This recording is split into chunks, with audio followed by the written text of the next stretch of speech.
Hai, jumpa lagi dengan saya Pribadi Setianto, mewakili tim kami menyampaikan topik metode non-parametrik. Video ke-9 akan membahas sign test untuk menguji berdasarkan tanda, biasanya tanda plus. Sign test, sesuai namanya, metode ini adalah untuk pengujian berdasarkan tanda, biasanya berupa tanda plus. Jadi, nilai angka dan datanya akan diubah menjadi tanda. Tanda plus atau minus dihasilkan dari sampel berpasangan. Jadi ini mirip dengan Wilcoxon Sign Rank Test. Namun, kalau pada Wilcoxon Sign Rank Test, skala data pada pasangan sampel semula adalah interval atau rasio yang justru dikonversikan menjadi hanya ordinal. Sekarang pada sign test, skala data memang hanya ordinal dengan rentang yang sempit. Misalnya penilaian berupa sangat bagus, bagus, kurang bagus, dan jelek. Atau lebih sempit lagi, A lebih disukai daripada B. Atau bisa juga bahwa datanya hanya berupa bahwa pelatihan bermanfaat meningkatkan pengetahuan.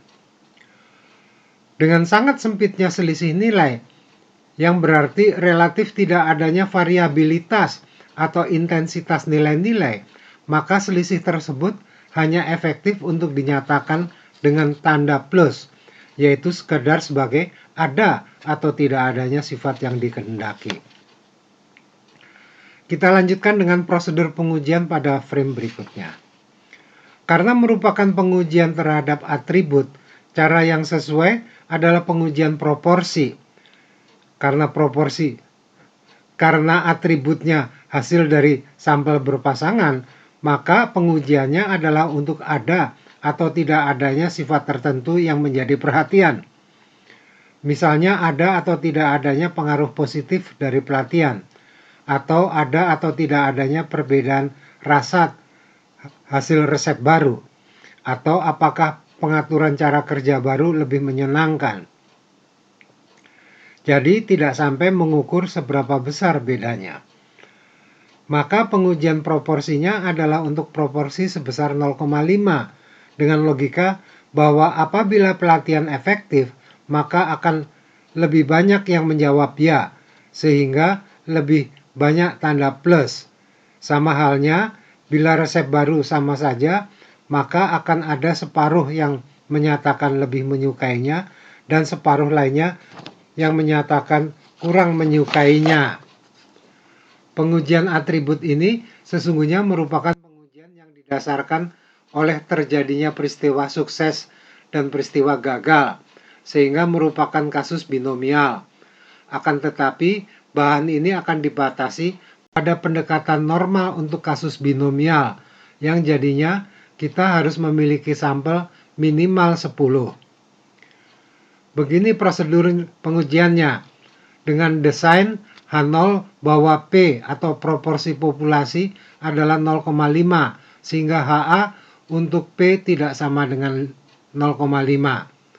Tentu kita dapat membuat pengujiannya menjadi searah bawah yang demikian ini atau menjadi searah atas yang demikian itu. Maka masing-masing kriteria penolakan hipotesis adalah demikian untuk pengujian dua arah yang dapat ditunjukkan dengan sketsa yang seperti itu. Sedangkan untuk pengujian searah bawah, kriterianya adalah demikian itu. Dan ini adalah kriteria untuk pengujian searah atas serta sketsa untuk mempermudah pemahaman. Silakan menyusun sendiri sketsa untuk pengujian searah bawah.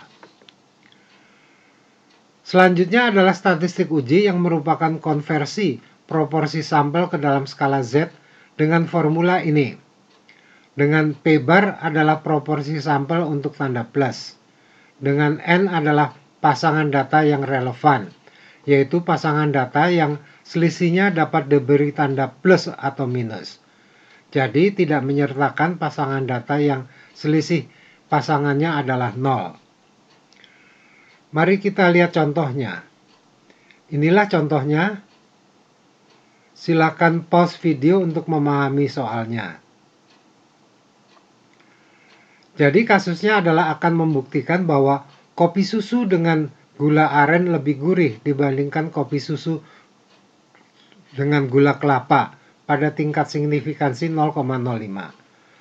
Mari kita lihat proses menjawabnya. Baik, begini jawabannya. Pertama, mari kita persiapkan jawabannya. Begini tahapannya. Pertama, kita tetapkan selisih skor dengan tanda plus. Bila skor dengan gula aren lebih besar,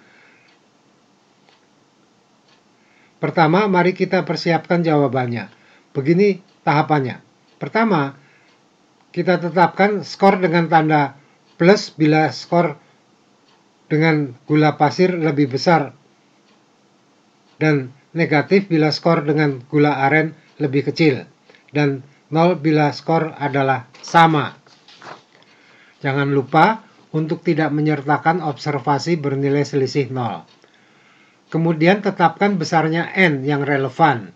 Selanjutnya tetapkan banyaknya hasil tanda plus. Dari keduanya diperoleh proporsi sampel sebesar 0,7222. Kemudian perlu ditetapkan desain pengujiannya. Kata kunci pada soal yaitu bahwa kopi yang dihasilkan adalah lebih gurih karena desain yang sesuai adalah searah atas. Bila menolak hipotesis 0, berarti ada bukti bahwa penggunaan gula aren memang membuat rasa minuman lebih gurih. Sejalan dengan itu, maka daerah kritisnya adalah demikian ini. Sejalan dengan itu, maka daerah kritisnya adalah bila statistik uji lebih besar daripada Z 0,05 sehingga akan tolak H0. Bila Z uji lebih besar daripada 1,645. Mari kita ikuti jawabannya sesuai prosedur pengujiannya pada frame berikutnya. Baik, ini proses jawabannya. Disajikan kembali kumpulan informasi untuk menjawab. Sekarang prosedur pengujiannya. Dimulai dengan desain searah atas. Dengan kriteria tolak H0 bila Z uji lebih besar daripada 1,645. Selanjutnya adalah menetapkan statistik uji yang sebesar 1,8856 itu. Dapat dibuat sketsa daerah kritis dalam skala P bar dan Z. Dan dapat kita lihat lokasi statistik uji yang berada di daerah penolakan hipotesis. Sehingga kesimpulannya adalah menolak H0, yang berarti bahwa ada bukti untuk menolak H0 atau menerima HA, yang berarti ada bukti yang cukup untuk menyatakan bahwa rasa kopi susu dengan gula aren adalah lebih gurih daripada dengan gula kelapa. Demikianlah materi Sign Test. Kita akan melanjutkan dengan video ke-10 untuk pengujian bagi kerandoman. Silahkan diikuti.